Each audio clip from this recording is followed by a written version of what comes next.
आणि म्हणून वुमेनची इम्पॉर्टमेंट लय महत्वाचे आहे, कळलं?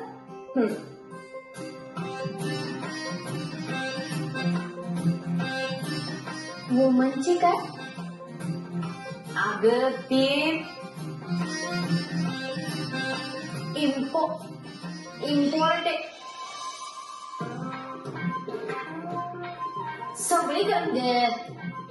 सगळी करून मिळते का? तेच की. आता मला काय म्हणायचं तुम्हाला कळालं की नाही? तेच तर तुम्ही सगळ्यांनी पॉवरफुल झालं पाहिजे असं मला वाटतं. तुमचा बिझनेस मोठा होणं लय गरजेचं आहे. तुमचं प्रोडक्ट जोरदार विकलं गेलं पाहिजे. चला आता तुमच्या प्रोडक्टचे एक सॅम्पल मला देऊन ठेवा, तर मग मी उजून जाऊन जाईल आणि तुमचं मस्तपैकी मार्केटिंग करून फायदा करून देईल. हा चला द्या.